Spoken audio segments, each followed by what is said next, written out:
Bonjour à tous. Donc, on va pouvoir démarrer donc notre webinaire autour du Data Office.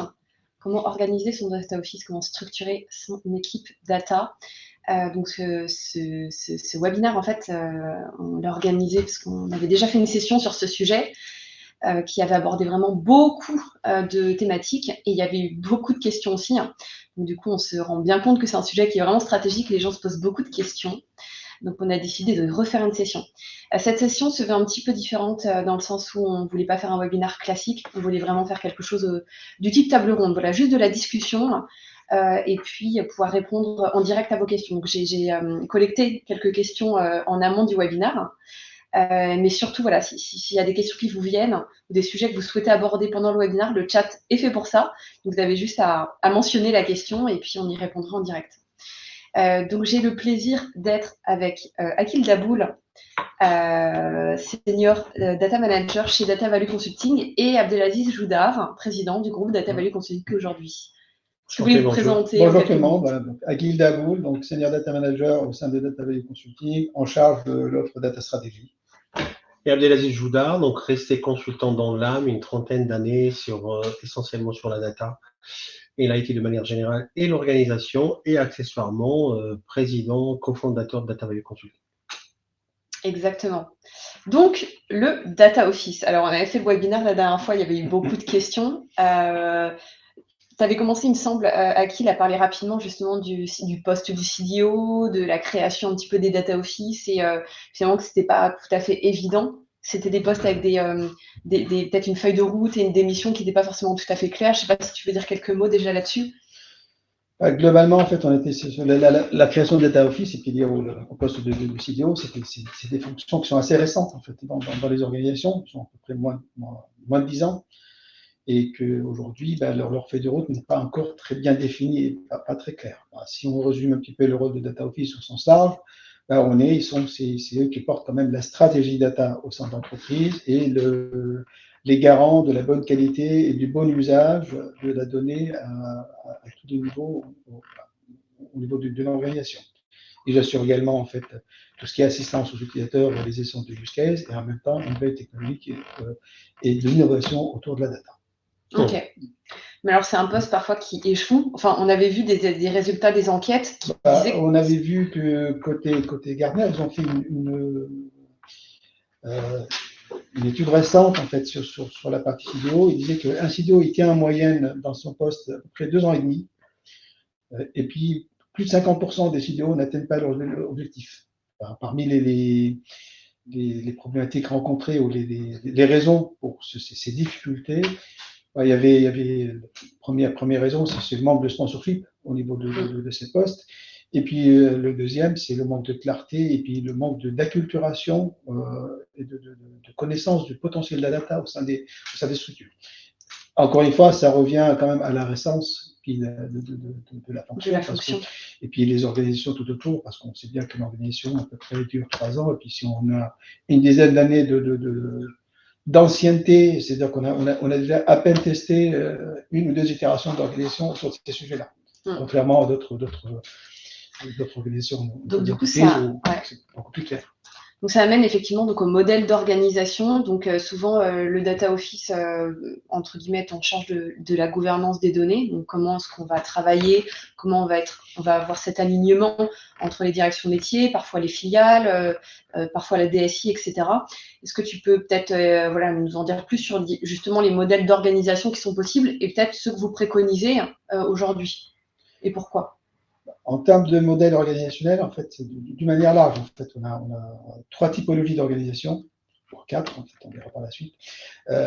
La première, c'est l'organisation centralisée. Voilà, comme son nom l'indique, c'est assez simple. Donc, on a une seule version de la vérité. Donc, tout ce qui concerne la politique de gouvernance de données, les process et les pratiques sont définis d'une manière centrale et ils sont dispatchés aux différentes entités.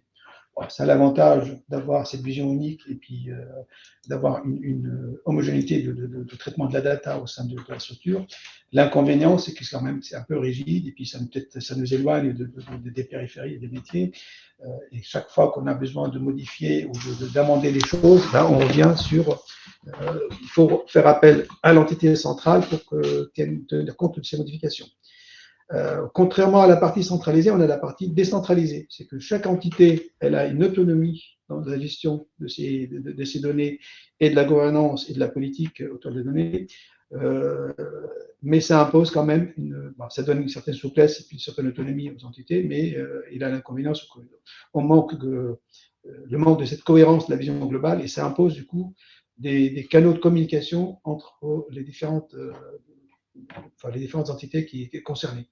Et on a le modèle qui s'appelle fédéré, qui est entre les deux, c'est-à-dire qu'on a une organisation décentralisée avec une autonomie par filiale ou par organisation, mais avec un organisme central qui, lui, n'est pas là pour imposer comme une organisation centralisée, mais il est là pour fédérer. C'est-à-dire qu'il est là, c'est le lien.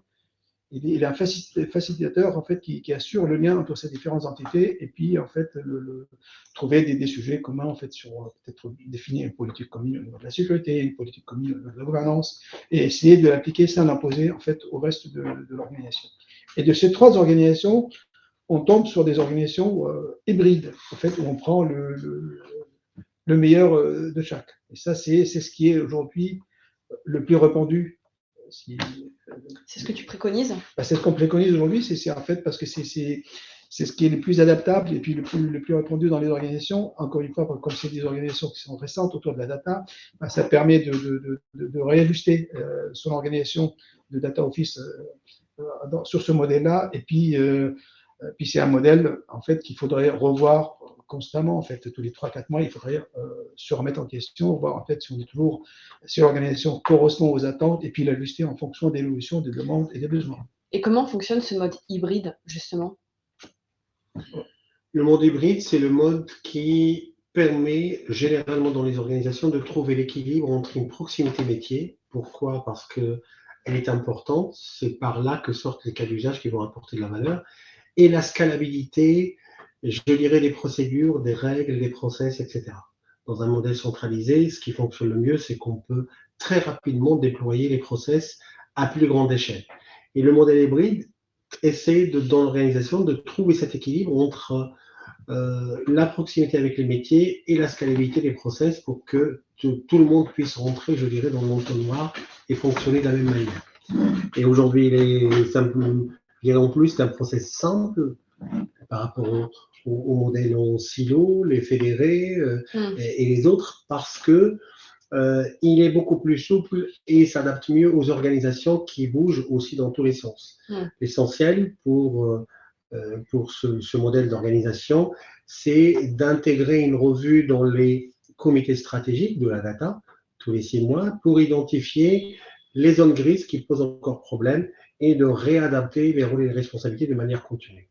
C'est un modèle qui fonctionne, il est aujourd'hui majoritaire, 70 à 80% des entreprises l'ont adopté, mais qui nécessite, c'est pas une organisation qui est gravée dans le marbre et qui est souple et qui s'ajuste. Et c'est ça l'intérêt aujourd'hui que les entreprises ont trouvé dans ce modèle et qui aujourd'hui donne satisfaction dans la majorité des entreprises qui le pratiquent. D'accord.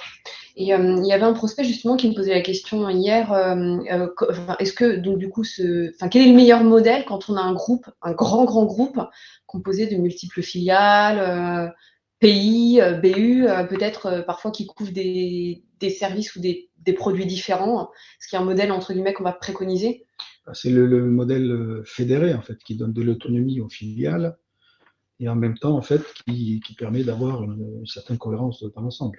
Voilà. Donc, les filiales, des fois, ils ont des métiers ou des différents. Donc, c'est difficile d'avoir quelque chose de centralisé, même si ça existe dans des grands groupes. En fait, c'est très processé et puis tout part de la centrale. Mais le plus adapté à à une organisation étendue avec des filiales, avec des métiers différents, c'est vraiment le modèle fédéré. Ça permet d'une part d'avoir l'autonomie dans sa quantité et puis de gérer leur politique data, je veux dire, la gouvernance de la data à ce niveau-là. Et puis en même temps, en fait, le fait qu'on soit dans un modèle fédéré, c'est-à-dire qu'il y a quelqu'un au central, en fait, il y a une fonction au niveau central qui permet quand même, c'est un facilitateur qui permet de fédérer l'ensemble et puis d'avoir cette vision globale. Ok, je comprends. Merci beaucoup sur effectivement les modèles de gouvernance. Ensuite, donc, une fois que ces modèles sont mis en place, on se rend compte qu'il y a des frictions qui peuvent apparaître. Il y a des problématiques en termes d'alignement, etc. Beaucoup soulèvent justement le fait qu'il puisse y avoir des frictions entre la DSI et le data office. Du coup, comment résoudre un petit peu cette problématique-là? Le data office interagit dans l'organisation à la fois avec la direction générale, qui donne la feuille de route, qui installe, je dirais, les orientations de business qui vont influencer sur la stratégie, sur la vision. Et le data office interagit également avec les métiers, mais généralement, ça se passe bien tant que les projets fonctionnent correctement, etc. Et puis la DSI. La DSI, généralement, voit la mise en place dans beaucoup d'organisations du data office comme un petit concurrent qui vient perturber un peu le fonctionnement. Ce qui pourrait atténuer les frictions, c'est d'abord des rôles et des responsabilités assez clairs. Il faut vraiment que la panoplie de rôles et de responsabilités rentre un peu dans le détail pour dire qui fait quoi. Et justement, les zones grises dont on a parlé, il faut absolument les traquer et puis les traiter à chaque comité stratégique. Il faut aussi, évidemment, avoir le sponsoring de la direction générale, parce que même quand on installe un data office, dans la moyenne des organisations, on est à 4-5 ETP. 5 ETP, c'est peu, devant une DSI qui est immense, qui a beaucoup de budget, etc. Et donc, il y a un rapport de force totalement déséquilibré qui peut, sans l'appui, le sponsoring de la direction générale, peut, je dirais, laisser certaines DSI, disons-le très clairement, écraser un peu le data office. Donc, il faut essayer de traquer tous ces déséquilibres. Et puis, il faut aussi que les data office aussi fassent, je dirais, le pas vers la DSI, les intégrer à l'ensemble, à minima sur 2 comités, le comité stratégique, généralement par semestre, et qui impose la stratégie, la cohérence globale, etc. Et puis les comités de pilotage qui sont généralement trimestriels et qui regardent un peu les investissements, les orientations des projets par métier, parce que là aussi, il y a beaucoup de cas d'usage, donc des fois, il faut arbitrer, et les arbitrages DSI ne sont pas les mêmes que le data office. Donc, il y a plein de zones à surveiller sur lesquelles, aujourd'hui, l'interaction peut être traitée, apaisée pour que chaque métier puisse se retrouver, parce que finalement, quand ça se passe très mal entre le data office et la DSI, c'est plutôt les métiers, le business qui souffrent. Et donc, il faut tout faire pour que les moments de friction soient moins nombreux et en tout cas apaisés lors des comités. On va reparler justement de la comitologie, parce que certains posaient la question combien d'instances on doit avoir, etc. Par contre, je réagis parce qu'il y a une question dans le chat. Et n'hésitez vraiment surtout pas à réagir justement dans le chat. Donc ça nous permet vraiment d'avoir quelque chose de très collaboratif. Une personne disait la notion de SI, est-ce que c'est pas la notion pertinente pour définir l'organisation du data office? Par exemple, si 2 filiales sont sur 2 SI distincts, alors data office hybride. Est-ce que du coup, il ne faut pas, entre guillemets, s'accoler à cette notion-là de SI? Le SI, en fait, le fonctionnement du data office ne peut pas fonctionner sans un SI, sans les outils. Donc, il y a une forte interaction entre le data office et le SI. Le data office, il est responsable de la stratégie data, de la gouvernance de la donnée, de la qualité de la donnée, de la sécurité de la donnée, mais ça ne fonctionne pas sans les outils et sans le socle technologique. Et là, en fait, il ne peut pas être porteur de ce socle technologique. C'est la fonction de. Donc, ce serait fédéré pour le Voilà, oui, c'est fédéré, en fait. C'est la responsabilité du SI, d'où l'intérêt de ces coordinations, en fait. Et puis, en fait, quand on trouve dans des groupes avec beaucoup de filiales ou autres, on est des fois sur des DSI différents et des outils différents. Donc, ok. Donc, il faut prendre cette notion en compte quand on définit le modèle organisationnel. Le modèle organisationnel, voilà. Parce qu'en fait, le socle sur lequel on se repose, il est important aujourd'hui pour Bien le sûr. fonctionnement du data office. Ok, je comprends. Donc, quelles instances mettre en place, la fréquence, les personnes à inviter dans chacune des instances, l'ordre du jour, etc., etc. Je dirais qu'il n'y a pas des recommandations gravées dans le marbre. Tout dépendra de l'organisation, de sa taille. Est-ce qu'on est dans un groupe privé multinational? Est-ce qu'on est dans une grosse administration avec un maillage territorial, des régions fortes, etc., qui portent des choses? Ou on est dans le pays, je dirais, traditionnel, avec je dirais, une centrale à Paris et quelques régions de production. Donc, tout dépend de ça. Mais à minima, dans une organisation où il y a du central et de la région, ou bien du central et des pays autour, c'est ce que nous recommandons au démarrage, c'est 3 instances. Le stratégique, on est essentiellement sur des moments d'arbitrage, sur la priorisation, sur la cohérence globale à la fois entre le fonctionnement de l'IT, mais également tout ce que le Data Office est en train de mettre en place. Il faudrait qu'on soit aussi cohérent et complémentaire sur les aspects sur le programme data, puisque aujourd'hui, il faut gérer, je dirais, tout ce que fait la Data Office comme un programme qui va venir fonctionner à côté de la DSI, avec la DSI et des fois avec le soutien et le sponsoring de la direction générale. Voilà, donc il y a un minima cette instance semestrielle qui donne un peu qui donne un peu les guidelines tous les 6 mois, complétée par un comité de pilotage data. Le comité de pilotage data, son intérêt, c'est qu'il va prioriser les cas d'usage, retravailler un peu sur les risques de l'ensemble des cas d'usage qui sont aujourd'hui des projets du programme data, sur lesquels il va suivre un peu les risques, faire des arbitrages des fois sur je dirais des fonctionnements, choix de certaines typologies de données, de la donnée externe, etc., voire un peu plus grand sans forcément rentrer dans le détail. Et puis on a un comité opérationnel qui peut être organisé dans certains cas à la semaine, au mois, 2 fois par mois aussi. Tout dépendra de l'organisation et de ses disponibilités et de son mode de fonctionnement, qui va suivre un peu les actions par cas d'usage, de manière à pouvoir atténuer tous les risques et suivre un peu les actions pour pouvoir faire sortir un peu les cas d'usage et servir les métiers. Donc, à minima, 3 instances pour nous, mais on peut faire moins. Dans certains cas, on est amené à le faire plus. Maintenant, on a parlé un peu de l'ordre du jour. Maintenant, qui doit être là? À minima sur le comité stratégique, la direction générale, les représentants des métiers et puis la DSI. Il faut vraiment que le DSI soit invité, etc., parce qu'il s'agit d'une cohérence globale. Et la cohérence se fait aussi en travaillant avec la DSI. Sur le comité de pilotage, on est essentiellement sur les métiers et la DSI avec un pilotage et une animation du Data Office.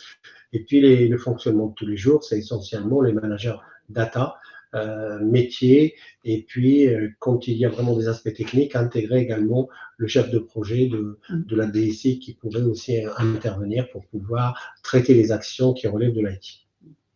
Après, on peut avoir des comités annexes en fait qui sont un peu spécifiques, comme le comité de data quality, le comité de la sécurité de la donnée. Exactement. Et ça, c'est des comités qui sont thématiques en fait, qui traitent une thématique particulière. Et là, en fonction des organisations, c'est assez important. Exactement. Donc, on voit se greffer au comité data, effectivement, les comités annexes pour traiter tout ce qui vient d'évoquer. Mais il y a également des aspects comme le comité API, le comité audit de code. Il y a plein de comités, on va dire, qui adressent des sujets. Il y a plein de comités annexes aujourd'hui, en fait. Mais l'essentiel, en fait, sur le 3, la stratégie, le pilotage et puis l'opérationnel, qui sont, en fait, qui permettent de suivre les activités. Ça marche. Ok, très bien. Alors, j'ai oublié de vous dire, donc déjà, n'hésitez pas à poser des questions, et puis on vous fera parvenir en fait un compte-rendu de ce qui s'est dit suite à la réunion, pour que vous puissiez avoir quand même quelques takeaways, enfin voilà, quelques bonnes pratiques entre guillemets à mettre en place. Il y avait une question qui était très intéressante. Alors, voilà, enfin, Abdelaziz, tu m'avais répondu la dernière fois, c'est comment est-ce qu'on concilie des enjeux très stratégiques de l'entreprise avec des enjeux métiers quotidiens, entre guillemets? Comment on arbitre en fait les cas d'usage qui vont être dans la feuille de route et comment on les priorise? Les cas d'usage, c'est ce qui va, je dirais, apporter la valeur pour les métiers et l'entreprise. Et ces cas d'usage, donc, à notre avis, la méthodologie qui fonctionne le mieux, c'est de le traiter à 2 étapes. En 2 étapes. La première étape, c'est le recensement, je dirais, en travaillant avec les métiers, après, je dirais un petit séminaire d'acculturation, en tout cas sur le cas d'usage, parce qu'il en faut un pour que les uns et les autres comprennent un peu la mécanique. Une première étape qui va traiter je dirais, les éléments de base d'un cas d'usage, c'est-à-dire sa thématique, sur quelle thématique il va intervenir, IA ou pas IA, scoring, etc. Et comment il va pouvoir apporter la valeur à l'entreprise, sur quelle data on doit absolument travailler pour pouvoir sourcer le cas d'usage. Il va également essayer d'estimer un retour sur investissement. Des fois, c'est assez clair et des fois, c'est vraiment très complexe. Et je pense que les arbitrages vont se faire des fois, même sur un calcul d'un retour sur investissement estimatif. Et puis également les budgets, les intervenants, la maturité du métier, etc. Et puis, une fois qu'on a fait tous ces recensements, c'est le comité de pilotage qui va pouvoir prioriser les cas d'usage en fonction de la maturité des métiers, en fonction des budgets octroyés, en fonction de plein de choses. Et puis, une fois que je dirais que les cas d'usage sont retenus, recensés et priorisés au niveau du comité de pilotage, à ce moment-là, on passe à une deuxième phase du traitement du cas d'usage, qui est son instruction détaillée, de quelles données j'ai besoin, est-ce qu'elle la présente, quel niveau de qualité, etc., quel time to market, donc combien de temps mon cas d'usage sera disponible, etc. Et des fois, on demande même pour pouvoir valider cette phase d'instruction, la seconde, et on passe par des POC, des POV, etc. pour pouvoir, en tout cas, valider la valeur des cas d'usage avant leur lancement. Donc, il y a des cas d'usage qui, dans certaines entreprises, coûtent 100 000 euros, d'autres qui coûtent 3-4 millions. On ne les traite pas de la même manière et on ne demande pas en phase d'instruction, je dirais, les mêmes thématiques. Donc, c'est beaucoup plus. Et puis, une fois qu'il est lancé, c'est plutôt le comité opérationnel qui va suivre avec Ce qu'on conseille, en fait, en termes de priorisation de cas d'usage, une fois qu'on a le backlog de nos cas d'usage, de faire ce qu'on appelle les matrices de priorité. Matrice de priorité. Voilà, en fait, il y a plusieurs axes. En fait, l'axe ROI, c'est évaluer l'impact de ce cas d'usage sur le business, évaluer la faisabilité aussi. Parce que des fois, en fait, la faisabilité, du point de vue technique, du point de vue disponibilité de données, du point de vue délai de mise en œuvre. Et puis, il y a l'axe urgence aujourd'hui, parce que ça peut répondre à une problématique particulière ou à un pain point qui est bien défini. Et puis, en fait, cette matrice, il faut la réexaminer continuellement, en fait, et revenir là-dessus. C'est ce qui permet de dire, voilà, donc, des fois, on a des cas d'usage qui sont plus prioritaires que d'autres, mais qui sont moins prioritaires, mais ils sont plus faciles à mettre en œuvre. Voilà, dans le délai. Donc, d'où l'importance des instances, parce que axe ROI, ça va être vraiment les enjeux stratégiques de l'entreprise, mais l'axe urgence, ça peut être justement le besoin métier. Il y a un besoin urgent qu'il faut le faire. Qu'il faut couvrir, quoi. D'accord, ok, je comprends. Une autre question sur les cas d'usage qui était arrivée, c'est comment prioriser certains use cases en sachant qu'il est compliqué de chiffrer la valeur à créer pour chacun. Quand on n'a pas forcément le ROI dédié, comment est-ce qu'on peut prioriser tel ou tel cas d'usage?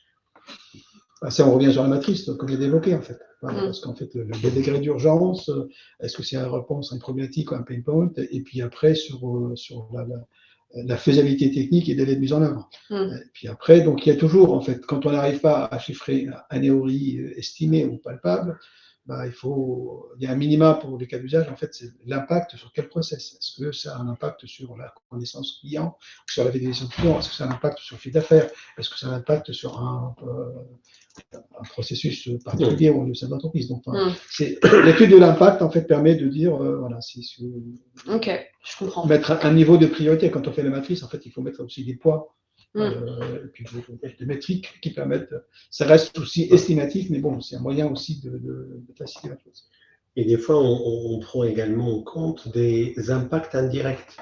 Si un cas d'usage est simple, même si la valeur ajoutée est moyenne, s'il permet de corriger, par exemple, toute la donnée qui va servir à 4-5 cas d'usage après, il est priorisé parce qu'il apporte, je dirais, une petite valeur business immédiate, mais apportera beaucoup de valeur de manière indirecte parce qu'il va permettre de traiter, remédier, corriger toute la donnée qui va servir à faire démarrer plein d'autres cas d'usage ou faire rapatrier une donnée, peut-être externe, à retravailler, etc. Choisir un fournisseur qui apportera le complément d'information pour, dans certains cas, avoir des visions complètes, la vision client 360 ou la vision produit, etc. Et qui permettra en tout cas d'accélérer les choses après. D'accord, ok. Je fais juste une petite pause justement sur la partie cas d'usage parce qu'il y avait une question qui était très intéressante et qui revient d'ailleurs très souvent. Est-ce que du coup, quand on parle d'organisation hybride, enfin comment dire ça, maintenant il y a la nouvelle notion de data mesh qui existe. Comment est-ce qu'on peut adresser entre guillemets ce nouveau concept, cette nouvelle démarche dans le cadre d'une organisation hybride? Alors, on a un webinaire prévu sur le data mesh le 30 mars, mais peut-être, si vous voulez quand même, parce que c'est vrai qu'on en entend beaucoup parler en ce moment. Ce qu'on aborde maintenant ou... On peut. Très rapidement, peut-être. Le modèle hybride, quand il est bien installé, je dirais, crée cette proximité avec les métiers. Et la proximité avec les métiers permet en tout cas pour le data office d'accélérer les choses, d'avoir des métiers disponibles, etc., sachant que les métiers ils ont leur saisonnalité, les moments où ils ne sont pas dispo, etc. Et donc on a des, je dirais, relais auprès des métiers qui peuvent accélérer les choses. Et c'est ça aujourd'hui l'intérêt d'un modèle hybride. Et puis, on a vu que dans le cadre, je dirais, d'organisation territoriale, régionale, etc., il va maintenir des relais auprès des métiers qui sont là aussi, au-delà des projets, de remonter un peu ce qui ne fonctionne pas, etc., dans le cadre des comités pour pouvoir corriger. C'est ça aussi, je dirais, la proximité qui peut être bénéfique pour la suite. Maintenant, une société mature ou pas, en fonction du niveau de maturité, on est capable d'ajuster je dirais, cette organisation. Les organisations qui sont matures, des métiers capables d'avancer sur les aspects métiers de l'instruction du cas d'usage, sont beaucoup plus souples pour alléger l'organisation et, je dirais, redéployer les ressources de manière différente sur d'autres sujets data. D'accord, je comprends. Ok. Tu voulais ajouter quelque chose peut-être? Non. Okay.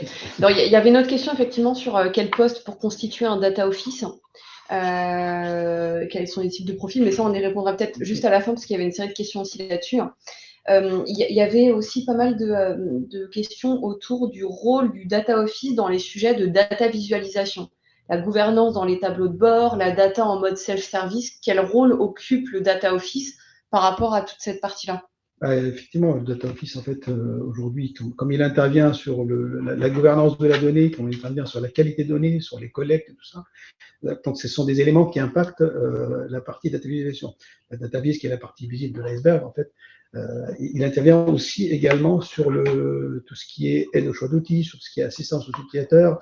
Et je pense que une des missions qui est la plus importante, c'est la définition des normes et de procédures pour faire du reporting et de data vis. En fait, c'est aussi de définir les templates et l'harmonisation de ce qui est produit. Parce qu'aujourd'hui, quand on fait ces aspects de self-service ou self-BI, certes, en fait, on doit s'assurer d'avoir un catalogue de services présent et que ça soit gouverné. Parce que le fait de donner l'autonomie à des utilisateurs à travailler sur leur propre reporting, sur leur propre jeu de données, il faut que ça soit fait dans un cadre bien défini. Dans certaines organisations, ça va jusqu'à la définition de la charte graphique, les couleurs, le type de texte qu'on met sur un rapport. Et l'avantage, c'est qu'en fait, on se retrouve avec quelque chose qui est homogène, qui est harmonisé et qui facilite par la suite tout ce qui est maintien de MCO, le maintien en conditions opérationnelles, qui facilite aussi l'évolution des solutions et des upgrades des versions. Et dans ce cadre-là, le data office, il a un rôle important à jouer là-dessus. Ok, je comprends. Merci beaucoup pour ton retour. Ensuite, on avait aussi des questions autour des KPI qui permettent de piloter le data office. Est-ce qu'il existe entre guillemets des KPI types sur lesquels on peut s'adosser pour driver un peu l'efficacité des actions, etc., etc. Les KPI au niveau de Data Office, en fait, quand on démarre, en fait, on n'a pas encore beaucoup de choses au niveau de Data Office. En fait, on a les KPI, ce qu'on appelle capacitaires, en fait, une capacité à faire, le nombre de TP qui sont présents, ce qu'on fait. Par la suite, on va démarrer sur l'évolution de la maturité au sein de l'organisation. En fait, combien de personnes nous avons formés, combien de personnes, voilà. Et puis, en travaillant sur des enquêtes de maturité, on va regarder l'évolution de la maturité dans les différentes entités, métiers ou IT. On a aussi des KPI qui sont liés à la qualité de données qu'on a à disposition, comment on s'améliore avec les différents process qu'on met en place. Après, on peut avoir des KPI sur l'activité, en fait, le nombre de cas d'usage qu'on a en backlog, le nombre de cas d'usage qui sont en cours, le nombre de cas d'usage traités. On peut avoir aussi des KPI sur le retour d'investissement, c'est-à-dire qu'est-ce que ça a apporté dans certaines directions, au niveau du marketing, de service client. Il y a différentes typologies vraiment de KPI qu'on peut mettre en place. Donc, en fonction de l'étendue et mesurer la maturité aussi. Là, c'est ça, c'est ce qu'on dit. Le premier, c'est comment la maturité data évolue au sein de l'organisation, parce que le data office, il a un rôle quand même important. Il porte cette acculturation et toute la stratégie d'acculturation de l'entreprise. Ok. Pour ceux qui souhaitent mettre en place un data office, créer un data office, est-ce qu'on a des conseils entre guillemets sur les principaux postes budgétaires, en fait, les postes de dépenses voilà, comment on démarre, quoi. Le premier budget, c'est le budget du personnel, en fait. Voilà, donc les compétences. Le personnel, en fait, pour créer un data office, il faut recruter, il faut des personnes internes ou externes. Donc, il y a tout l'aspect budgétaire pour le fonctionnement de data office, donc c'est ce qu'on appelle le budget autour du personnel. Et des ressources, parce qu'on a besoin quand même de certaines ressources. Si on ne les a pas en interne, il faut sous-traiter, donc on a besoin des ressources externes. Il y a les budgets qui sont liés aujourd'hui aux outils. Voilà, parce que quand on va travailler, on définit une gouvernance, on va définir une stratégie data, une gouvernance data, en fait, par exemple, des outils de catalogage de données, de cataloguing, donc voilà, et des budgets autour de projets qui sont transversaux. C'est-à-dire qu'en fait, lorsque je mets en place un dictionnaire de données ou un catalogue de données, c'est quelque chose qui va être utilisé par les différents métiers, par les différentes entités. Donc, il faut quand même budgéter ces outils-là. Et puis après, il y a aussi d'autres budgets auxquels on n'y pense pas. Il faut faire de la com, il faut marketer un petit peu l'activité. Et ça, c'est des choses auxquelles il faudrait vraiment y penser dès le début. Ok, ça marche. Donc sur la partie acculturation, qui est un gros bloc, entre guillemets, qui revient très souvent dans tous nos webinars, etc.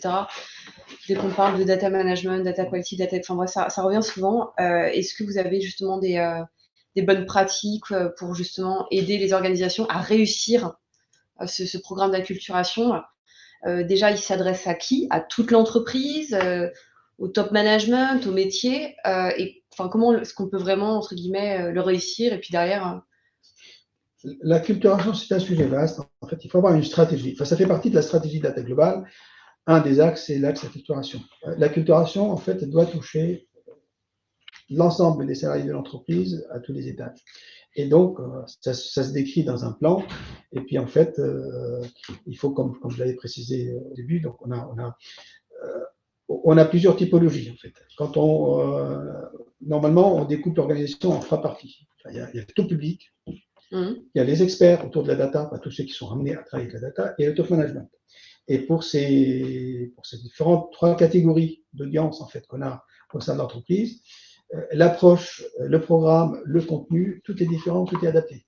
Le tout public, en fait, ce sont des sessions qui sont assez simples. Ça peut être des podcasts sur un intranet, ça peut être des DBL entre midi et 2, ça peut être sur des petits meet-up, en fait, pour insuffler un mindset data au sein de l'entreprise et pour sensibiliser les personnes à la data au sens large. Sur la partie qui touche aux experts, là, ça touche aussi les métiers de l'organisation. En fait, c'est des formations, à savoir quel est leur niveau de compétence sur le sujet. Est-ce qu'on fait de l'upskilling? C'est-à-dire qu'on va monter en compétence sur un sujet, de reskilling. Il y a certaines personnes qui ont l'habitude de manipuler de la data, tout ça, mais qui veulent avoir un poste particulier comme un data steward ou un data analyst ou même voir un data engineer. Donc, il faut vraiment passer par des cycles de reskilling, des formations un peu plus longues, entre 6 et 8 mois. Et puis, on a aussi tout l'aspect formation, plan de formation, qu'il faut définir en fonction des talents dont on a besoin. Donc, tout ça s'organise sur un plan qui est normalement articulé sur plusieurs choses. La data, au sens large, sur quelles données on va capturer pour quelle data. L'aspect RH, en fait, quel profil, pourquoi faire. Le volet communication, quels sont les événements qu'on va mettre en place qui vont permettre d'acculturer l'ensemble de l'entreprise. Et puis le dernier, en fait, qui est lié un petit peu, qui n'est pas de la com, mais plutôt sur la partie organisation métier, sur la partie formation. Donc là, on fait un plan de formation avec des modules de formation, du contenu. Dans certaines organisations, on met en place ce qu'on appelle les data academy, en fait. Voilà, avec différents cursus qui sont destinés à différents profils, différents métiers. Ok, très bien. Toi, Daisy, je ne sais pas si tu veux. Et puis sur ces problématiques aussi je dirais, de cible dans l'organisation pour pouvoir acculturer, il y a également depuis 2021-2022, on voit arriver dans l'organisation les communautés externes. Donc on a des communautés internes qui sont bien connues, que Akil vient de décrire, le top management, les métiers, l'IT, et puis après c'est scindé en experts, moins experts, et puis novices un peu sur la data. Mais les communautés externes aujourd'hui, on va les retrouver dans beaucoup d'organisations publiques parce que il y a la problématique de l'open data qui est communiquée. Je pense que pour pouvoir être compris, par exemple, si on est dans la justice, par tous les métiers de la justice, les avocats, les legal tech, les machins. Donc, il y a cette notion de communauté externe qui peut mieux appréhender, en tout cas, les problématiques de data que communique l'organisation pour pouvoir partager et faire avancer un peu le travail, par exemple, sur le volet juridique, mais c'est ce qu'on voit également dans l'éducation nationale, dans beaucoup d'agences de l'État. Mais on a également le monde de l'industrie, par exemple, qui a commencé à travailler sur ces pratiques. Et on voit, par exemple, l'industrie automobile qui aujourd'hui intègre dans les communautés externes les fournisseurs, par exemple. Les fournisseurs pour les sensibiliser sur la qualité de données qu'on va retrouver un peu dans les indicateurs de suivi, par exemple, de la fabrication, la qualité, les ordres de fabrication et tout ce qui remonte un peu des fournisseurs pour pouvoir équiper en data les dashboards, par exemple, des fabricants. Donc, c'est une notion qui apporte beaucoup de valeur, qui permet en tout cas d'augmenter la maturité de l'écosystème, tout simplement. D'accord. Donc, du coup, dans un plan d'acculturation data, donc on va définir la cible tout public, donc pour tout le monde, des cibles externes, qui est un petit peu une notion un petit peu nouvelle, les experts de la data, enfin ceux qui manipulent la donnée, et le top management. Alors, le top management, comment on la culture? Le top management, il faut l'aborder par l'aspect stratégique aujourd'hui. Quel est le potentiel de la data par rapport à l'entreprise, comment ça s'inscrit dans la stratégie globale de l'entreprise, et le meilleur moyen en fait d'acculturer le top management et d'adhérer à la solution, c'est de travailler sur des notions de benchmarking en fait. C'est-à-dire que dans le secteur, notre confrère, notre concurrent, qu'est-ce qu'il a fait avec la data et qu'est-ce qu'il a pu gagner grâce à la data. Donc, c'est leur montrer par l'exemple le potentiel de la data par rapport à leur secteur d'activité, par rapport à l'amélioration peut-être de leur positionnement aussi et la performance d'entreprise. Voilà. Et si on a un conseil à donner sur ces aspects-là, retour sur investissement. Les top management donnent des budgets, donc s'attend à des retours sur investissement. Si on fait les benches je dirais, par le focus retour sur investissement, on est beaucoup plus pertinent. Et puis après, tout le reste suivra. Ok, je comprends. Bah, j'espère effectivement que c'était clair. Il y avait effectivement des questions autour des profils en fait à recruter, reskiller, upskiller pour construire déjà son data office, enfin pour consolider son data office. Donc le Chief Data Officer, bien entendu, et ensuite, voilà, est-ce qu'il faut recruter des product owners, des tech leads, des architectes data, des urbanisations, enfin, est-ce que vous avez, entre guillemets, des conseils à donner par rapport à ça? Et d'ailleurs, certains disaient, au niveau des data owners et des data stewards, peut-être à recruter parmi les métiers eux-mêmes. Enfin, voilà, est-ce que vous avez un peu des conseils sur les compétences clés qui doivent composer le data office? En fait, il y a différents rôles et différents postes dans le data office, comme tu l'as précisé. Il y a des data ingénieurs, des data analysts, des data scientists. Bon, les data stewards et puis les data owners sont plutôt dans des organisations, se trouvent côté métier. Après, sur les profils, globalement, pour mettre en place un data office, en fait, généralement, on évalue les compétences sur 5 à 6 critères. En fait. Les candidats à un data office, on les évalue par rapport à des critères technologiques. En fait, il faut savoir maîtriser les technologies aujourd'hui de manipulation de données, que ce soit au niveau de la data ingénierie ou la data science. Sur la partie analytique, donc il faut savoir la capacité d'analyser des données, avoir cet esprit analytique, la résolution de problèmes, en fait, de problèmes complexes, donc il faut avoir cette aptitude à résoudre des problèmes complexes. La communication, il faut savoir communiquer sur ce qu'on fait et surtout communiquer le résultat de ce qu'on fait. Aussi sur la partie travail en équipe et esprit de synthèse. Donc ça, c'est important. Et puis après, le dernier critère, c'est la formation élevée technologique. En fait, il faut toujours se former parce qu'on est sur des domaines qui évoluent constamment. Et ben, il faut suivre sur ces axes-là, en fait, être bien qualifié sur ces axes pour intégrer une data office. Après, les métiers dans le data office, on les a cités. Enfin, il y en a plusieurs. Donc, entre le data engineer, le data scientist, le data analyst. Et ça dépend un petit peu de la taille et de l'organisation. Et puis, comme l'apprécie Abdelaziz, on est entre 3 à 4 TP jusqu'à dans certaines organisations, le data office, il fait quand même une vingtaine de TP dans les grands ministères. Ok. Et du coup, est-ce qu'il y a une stratégie à mettre en place justement des formations internes? Est-ce qu'il faut recruter en externe sur un marché qui est quand même pénurique? Il y en a certains même qui me disaient identifier des sources innovantes du type école, reconversion, etc. Comment on fait, entre guillemets, pour pallier à cette complexité de trouver les bonnes ressources? Le manque de ressources dans le domaine de la data, c'est une réalité aujourd'hui, tout le monde en souffre. Déjà, il faut commencer par retenir les talents, retenir les personnes qu'on a sur le sujet et puis leur permettre un petit peu un plan de carrière qui permet de le retenir et puis des formations et travailler sur des projets innovants et puis peut-être travailler sur des technologies de pointe pour les retenir. Après, il y a d'autres éléments. En fait, à défaut de pouvoir recruter, ben, se faire aider, parce que ça, c'est quand même, on peut pas, si on n'a pas les ressources, ben, on ne va pas faire attendre des projets. Ben, il faut se faire aider par des spécialistes et puis des experts en la matière. Et puis derrière, en fait, aujourd'hui, comme on l'a précisé, ça fait partie du volet formation de la culturation.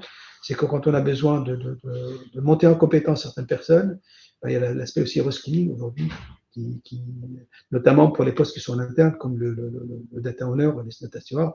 C'est rare qu'on va les embaucher de l'extérieur parce qu'il faut quand même une bonne culture d'entreprise, une bonne connaissance du métier et des données manipulées par le métier. Et c'est plus facile de prendre des personnes internes et de faire du reskilling et puis de les accompagner sur ces sujets-là que de prendre l'extérieur. Et puis, sur ce point-là, il faut aussi avoir des alliés en interne dans l'entreprise, la RH, à travers une JPEG, une gestion prévisionnelle des emplois et des compétences sur la data, peut aussi aider. On travaille avec eux, généralement, les besoins en compétences data sur le court et le moyen terme, et on essaie de bâtir cette trajectoire de recrutement, trajectoire des parcours, trajectoire, je dirais, de reconversion, de la formation, et toutes ces actions donc concourent à compléter un peu la matrice des besoins pour avoir un data office complet, mais le domaine est pénurique. Il faut aussi travailler aussi sur son modèle de delivery, s'entourer également de partenaires, etc., pour pouvoir avancer. Mais en tout cas, c'est aujourd'hui, il y a des solutions. Si beaucoup d'entreprises arrivent à sortir des cas d'usage, créer de la valeur, c'est qu'on a traité, qu'on a trouvé des solutions, donc elles existent. Donc il faut travailler sur l'ensemble des axes. D'accord. Et c'est vrai que dans beaucoup de groupes, ils parlent justement de Data Academy, comme tu as dit, hein, pour vraiment avoir ce système de formation, de montée en compétences internes. En fait, voilà, le data champion, office, entre guillemets, interne. Exactement.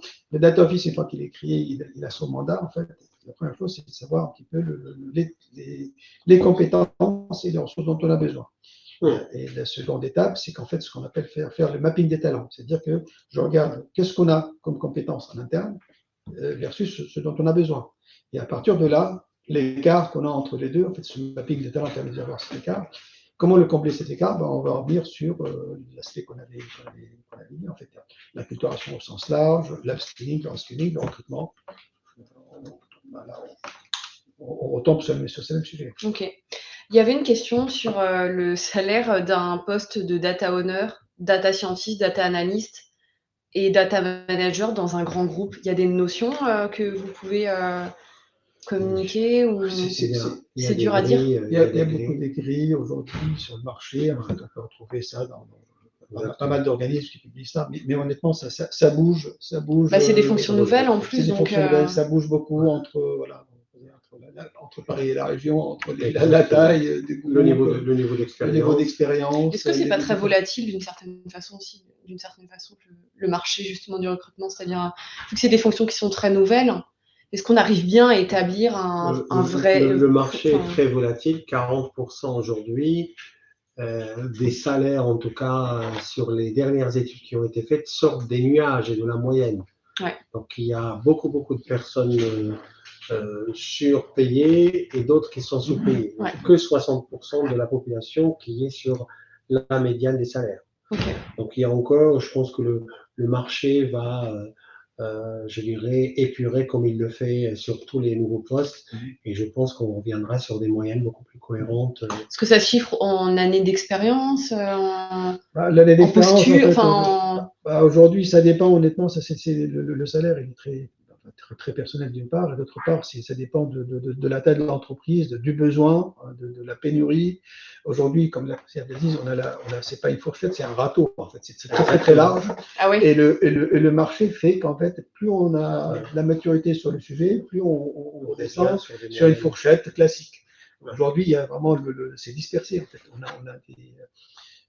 On a des salaires assez bas par rapport à des salaires assez élevés. Et puis, mais ça, c'est comme toute nouveauté, en fait.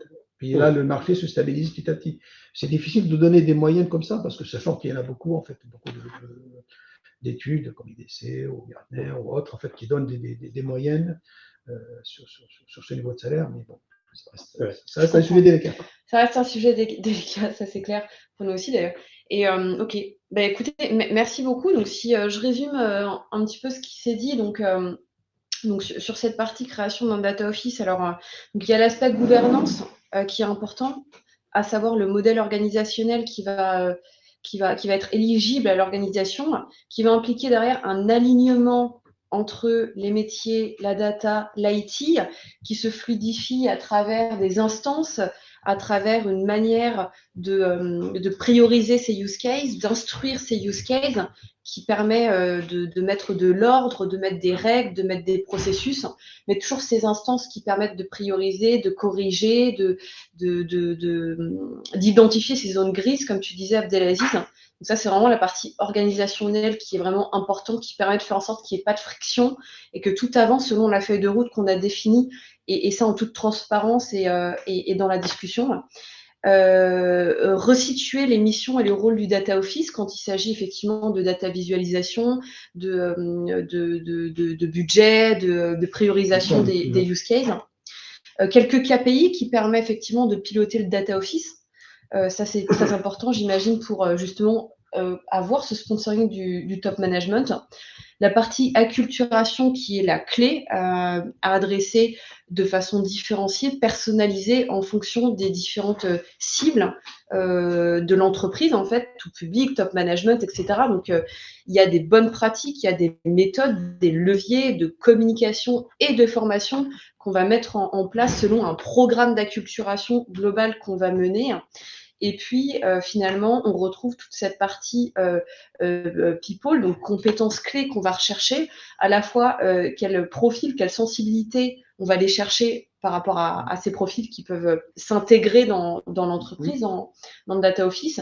Et puis derrière, tout un tas de choses à mettre en place pour retenir les talents, et puis pour identifier ces champions en interne, pour former, pour upskiller, reskiller des bons profils qu'on aurait identifiés dans la société, pour pouvoir justement consolider l'équipe data, le data office.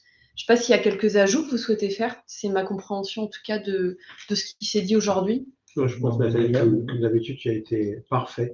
Merci pour ce résumé. C'est parce que je l'ai préparé. Voilà. Donc, du coup, il y a vraiment beaucoup de questions clés, entre guillemets, qu'on a évoquées. Donc, on va vous faire un compte-rendu, en fait, tout simplement, comme une réunion, voilà, de ce qui s'est dit, des takeaways, pour que vous puissiez, voilà, partir avec quelque chose.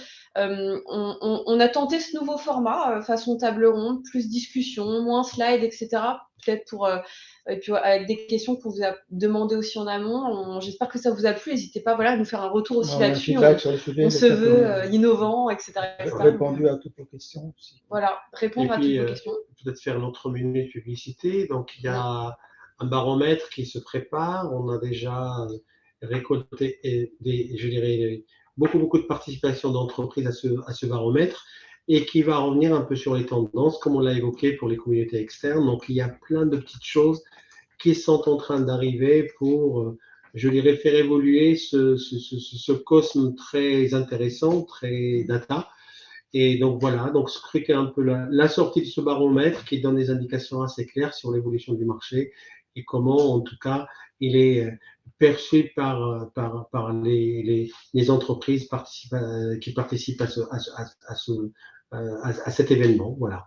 Exactement. Après, s'il y a des points particuliers que vous souhaitez approfondir Voilà. en comité restreint, en C'est tête à ça. tête, On on est à votre disposition. Ouais, on va vous N'hésitez pas. proposer, voilà, on va vous envoyer un mail si vous souhaitez programmer un échange avec un expert pour approfondir certains échanges sur la data stratégie, la gouvernance, la data quality ou tout autre sujet. N'hésitez pas à nous faire un retour de mail. On est dispo, on est vraiment dispo pour ça. Donc voilà. Merci beaucoup. Je ne vais pas vous garder plus longtemps. Je vous souhaite un bon appétit et puis merci à tous pour votre participation et votre contribution, comme d'habitude. Merci et puis très bonne journée. Merci, très bonne journée. Merci beaucoup. Au revoir. À bientôt. Au revoir.